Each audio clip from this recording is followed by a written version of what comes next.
তার সঙ্গে বাগবিতণ্ডা, ক্ষমা চাইলেন সেই আয়রন লেডি ফারজানা সিথি। কোটা সংস্কার আন্দোলনের আয়রন লেডি হিসেবে পরিচিত তরুণী। সম্প্রতি তিনি সেনাবাহিনীর এক কর্মকর্তার সঙ্গে বাগবিতণ্ডায় জড়িয়ে পড়েন। সেই ভিডিও সামাজিক যোগাযোগ মাধ্যমে ছড়িয়ে পড়লে ব্যাপক সমালোচনা শুরু হয়। নেটিজেনরা ওই তরুণীকে দোষারোপ করে ফেসবুকে কমেন্ট করছেন, অনেকে তার ভিডিও বা ছবি পোস্ট করে নিন্দা জানাচ্ছেন। অপরদিকে তরুণীর অশোভন আচরণ ও বাগবিতণ্ডার সময় শান্ত থাকায় সেনা কর্মকর্তার প্রশংসা করেন অনেকে। তবে সামাজিক যোগাযোগ মাধ্যমে ব্যাপক সমালোচনার মুখে শেষ পর্যন্ত ক্ষমা চাইতে বাধ্য হয়েছেন সিথি। রবিবার সামাজিক যোগাযোগ মাধ্যম ফেসবুকে প্রকাশিত এক ভিডিও বার্তায় ওই তরুণী বলেন, সবাইকে বলছি আমার গতকালের ব্যবহার নিয়ে খুবই দুঃখিত।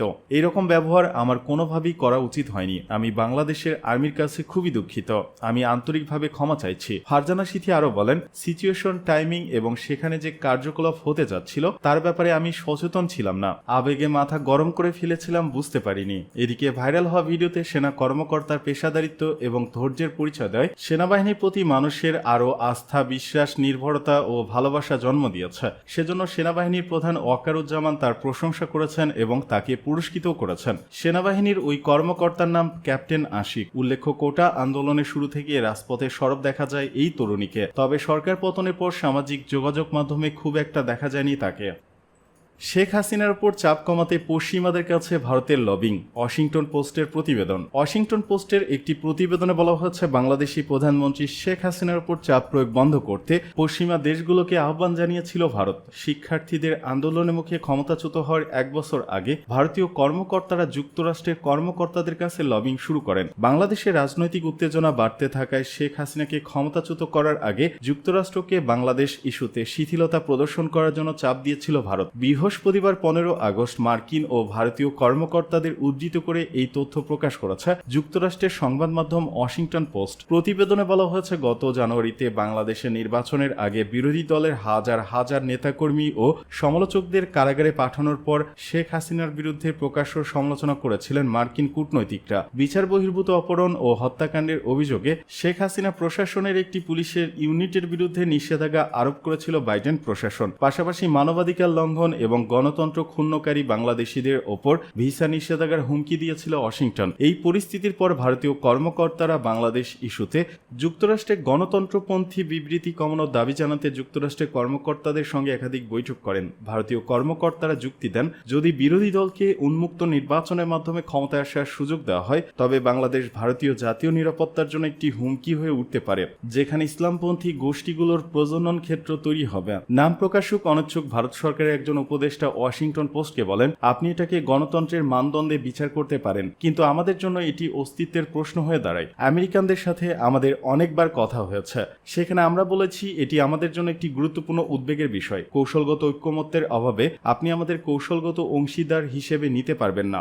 শেষ পর্যন্ত বাইডেন প্রশাসন বাংলাদেশ ইস্যুতে সমালোচনা কমিয়ে আনে এবং শেখ হাসিনার সরকারের বিরুদ্ধে পরবর্তী নিষেধাজ্ঞার হুমকি স্থগিত করে, যা বাংলাদেশে অনেকের জন্য হতাশাজনক ছিল। তবে মার্কিন কর্মকর্তারা বলেন, এটি ছিল একটি নিষ্পত্তিমূলক সিদ্ধান্ত যার সঙ্গে ভারতীয় চাপের তেমন কোনো সম্পর্ক নেই। মার্কিন ও ভারতীয় কর্মকর্তাদের দ্বিপাক্ষিক আলোচনার বিষয়গুলো এতদিন প্রকাশ হয়নি। গত 5 আগস্ট যখন বিক্ষোভকারীরা সেনাবাহিনীর কারফিউ অমান্য করে শেখ হাসিনার সরকারি বাসভবনের দিকে পদযাত্রা শুরু করে, তখন শেখ হাসিনা ভারতে পালাতে বাধ্য হন। এই ঘটনার পর ভারত ও ওয়াশিংটনের নীতি নির্ধারকরা বাংলাদেশকে সঠিকভাবে মোকাবেলা করেছেন কিনা তা নিয়ে প্রশ্ন উঠেছে। মার্কিন এক কর্মকর্তা, যিনি নাম প্রকাশ না করার শর্তে কথা বলেন, বাংলাদেশের ক্ষেত্রে সবসময় ভারসাম্য বজায় রাখতে হয়, কারণ এমন অনেক জায়গা আছে যেখানে পরিস্থিতি জটিল এবং আপনি অংশীদারদের সাথে এমনভাবে কাজ করতে চান যা আমেরিকান জনগণের প্রত্যাশার সাথে পুরোপুরি মেলে না। গত জানুয়ারি নির্বাচনের আগে বাংলাদেশে মার্কিন সরকারের মধ্যে মতবিরোধ দেখা দেয় যে কিভাবে পরিস্থিতি সামলাতে হবে।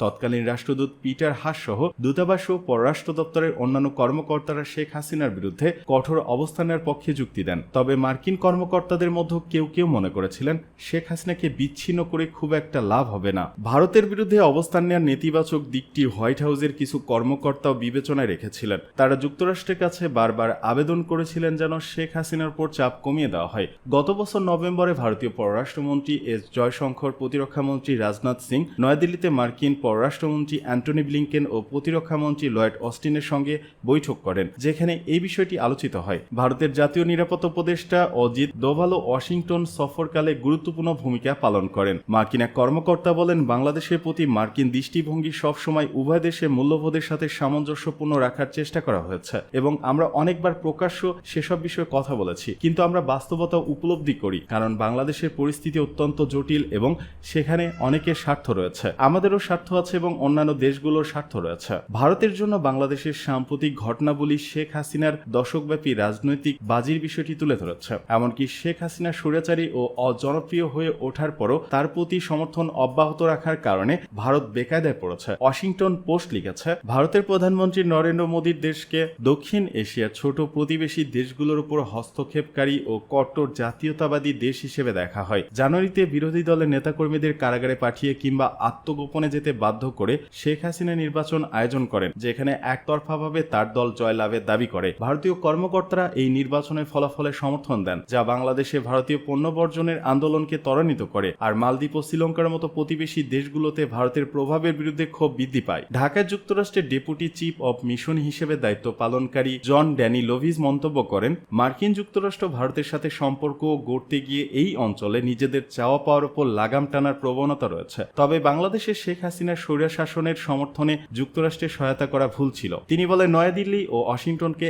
এখন কিছু নমনীয়তা দেখাতে হবে এবং স্বীকার করতে হবে যে তারা বাংলাদেশের জনগণ ও তাদের গণতান্ত্রিক আকাঙ্ক্ষার পাশে না থেকে ভুল করেছে।